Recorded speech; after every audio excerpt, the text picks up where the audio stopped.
Bueno, hay números, los números del día, números que lamentablemente seguimos dando. Y aunque parezcan menores, y está bien porque tenemos que mirar la película, 11.183 casos en un día es mucho todavía para estar pensando en una situación estable o favorable. Está bajando, por supuesto, pero son 11.000 casos, ¿no? Está bajando, pero también es cierto que lo que había sucedido en un momento, cuando estábamos hablando de otra vez los números altos, estábamos dentro de los 17.000, los 18.000, y no llegamos ni siquiera a la mitad de esa cifra, como para decir que nos estamos aplacando. Lo cierto es que la cifra de los fallecidos también habla, porque ayer, que era domingo, teníamos 51. Sí. Hoy ya son 274, marcando un número más en concordancia con lo que estuvo pasando. Argentina esta semana posiblemente vaya a llegar a los 5 millones de contagiados, desde que tuvimos el primer caso ya por marzo del año pasado. Y después, respecto a los muertos, acaba de pasar la cifra de los 106.000 muertos Argentina, ¿no? 106.045 tenemos en total. A ver, siempre esto también, y sobre todo los casos confirmados, hay que hacerlo y verlo en relación a la cantidad de testeos. Sí. Se ha testeado poco, la Organización Mundial de la Salud habla de por lo menos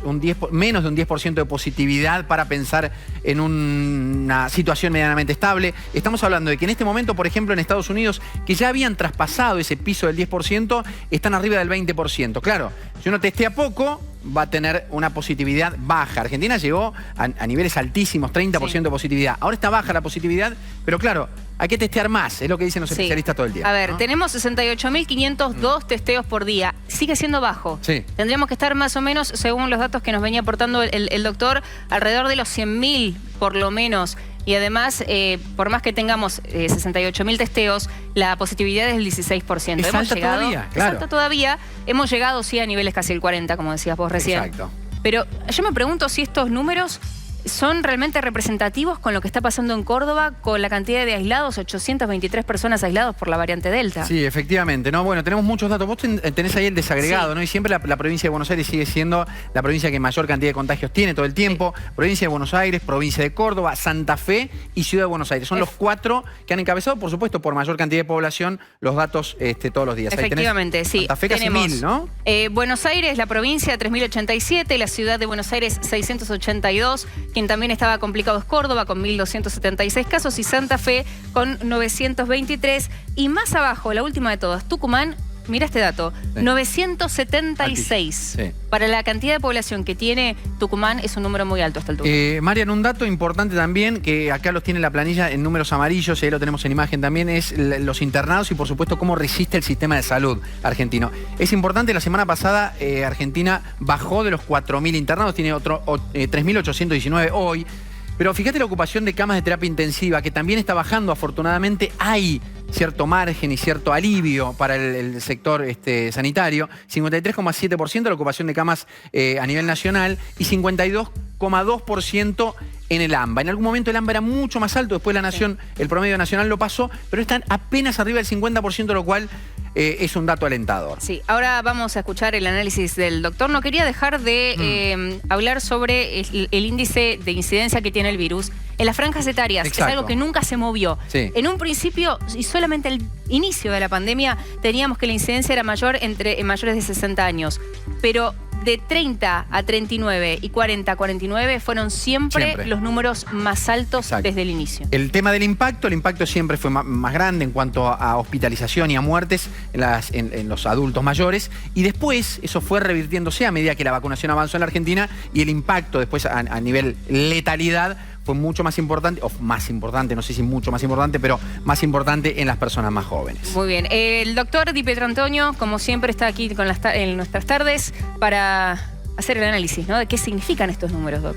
Bien, la primera cuestión que te diría, Mariana, que pasamos por ser lunes, es un día en que generalmente la carga nunca está hecho a pleno. ¿Por qué? Porque el corte, como se hace a las 5 de la tarde, venimos de la tarde del día domingo. Ayer tuvimos bastante pocos fallecidos. Yo siempre digo esto, por favor, recordemos que son personas, no son números. Ayer marcaban 51, hoy 274, cosa que me llama la atención por ser lunes, porque estos números se estabilizan y la carga normal y el número más representativo lo vamos a tener mañana. ¿Está claro? Los confirmados en el día, por supuesto que han sido superior a los de ayer. Ayer estábamos en 6.083, hoy superamos los 11.000.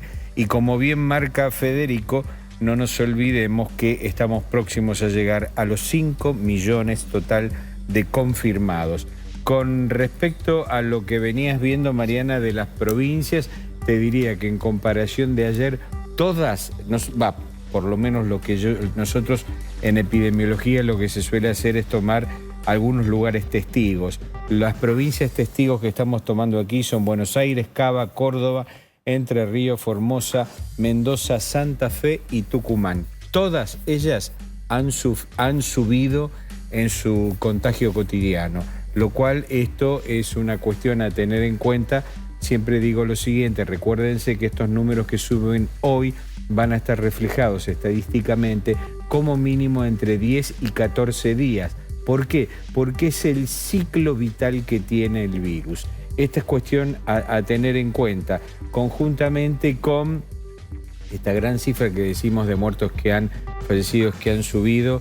Yo siempre me fijo en lo siguiente y me pregunto, ¿por qué ocurre esto y seguimos manteniendo 5.751.000 y pico de vacunas que están distribuidas y no están aplicadas? Esto, después ustedes generalmente hacen algún comentario al respecto de las vacunas de hoy, pero esto simplemente estoy haciendo las reflexiones que el día merece y bueno, como verán, venimos en un momento en que estamos, es muy típico cuando llegamos a una meseta, sube, baja, pero ahora tenemos que tener en cuenta que tenemos ya 81 casos confirmados de la variante Delta. Bien, hablando sobre la vacunación, aquí tenemos un gráfico donde se puede ver las dosis aplicadas, las personas vacunadas, con la primera y la segunda dosis y el total. Y ante esto, doctor, quiero preguntarle, porque el mundo empezó a hablar de una tercera dosis y todavía nosotros tenemos solamente un 15,8% de personas vacunadas con segunda dosis. Correcto. ¿En qué situación estamos? Porque desde que el mundo empezó a hablar de esa tercera dosis, nos retrocedió casilleros. Lo que yo te diría es lo siguiente, Mariana. Yo creo que todavía nosotros no estamos lejos de pensar una tercera dosis. ¿Por qué? Porque lo que tenemos que pensar es en terminar la segunda. Claro. ¿Está claro? Frente a este cuadro que veíamos hace un momento, yo te diría que más que ver cuántos hemos vacunado, yo te diría que tenemos todavía cerca de un 50%, un 47% y algo que todavía no está sin vacunar. ¿Está claro? Y digo, sin ninguna dosis.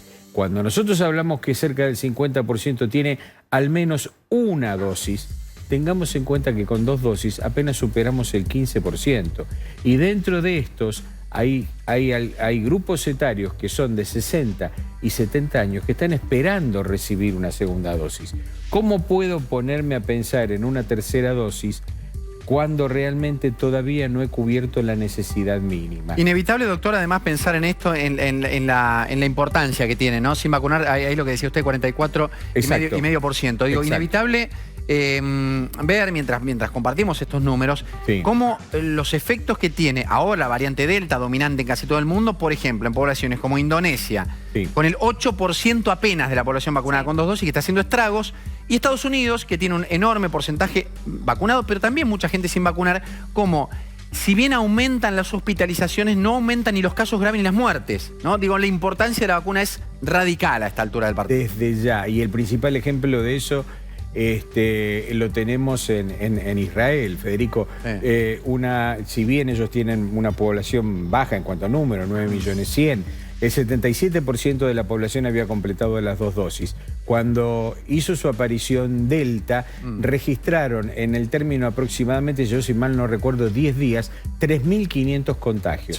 Pero a pesar de esto, los casos de internaciones y en los cuales después terminaron en óbito, en muerte, fueron apenas 3. Aquí la importancia de la vacunación. Y caso similar ocurre en Gran Bretaña, donde también se han visto en la necesidad de ir hacia atrás en el tema de la liberación, y ya lo han mencionado ustedes recién, chicos, con Wuhan mismo, donde está volviendo hacia atrás. Y muchos están planteando que todo lo sabido hasta aquí del comportamiento del virus y de la pandemia hay que parar, y hacer un nuevo planteo frente a la aparición de la Delta. Quizás demos el desagregado después, Doc, pero lo que está claro es que va a aumentar, en las próximas horas se habilita ya la vacunación para menores de 12 a 17 años en todo el país. Empezó en Neuquén el último sábado, pero va a empezar mañana ya a nivel masivo en todo el país. Y un dato que puede aparecer en las próximas horas, algo adelantó en las últimas horas Fernán Quirós, ministro de Salud de la Ciudad de Buenos Aires, es que posiblemente el miércoles aparezcan los primeros resultados de este ensayo clínico que se hizo con las personas vacunadas con la primera dosis de Sputnik, a las cuales se le aplicó segunda dosis, o de Sinopharm o de AstraZeneca.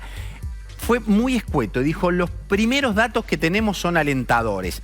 Si esto aparece efectivamente, puede llegar a ser una muy buena noticia para quienes están esperando desde hace mucho tiempo la segunda dosis de Sputnik. Te doy datos, Federico, con respecto al tema de fuentes totalmente confiables que vienen justamente del Ministerio de Salud de Cava. Es muy buena la respuesta de aquellos que teniendo primera dosis de Sputnik se les aplica AstraZeneca. No tanto así, y siempre cuando digo no tanto así me refiero a la respuesta inmunológica, claro, con la Sinopharm. Y todavía ni siquiera hay datos preliminares con respecto a Moderna, pero consulta que he hecho a través de profesionales colegas de la Sociedad Argentina de Infectología, ellos en lo que más confían, porque el mundo además esto ha encontrado que esto es así, la asociación de adenovirus, llámese Sputnik, con ARN mensajero. O sea que en el caso de Moderna, que es el de ARN mensajero, es lo que teóricamente tendríamos que tener una mayor fe y esperanza. Ahí está, enseguida seguimos, Doc, gracias.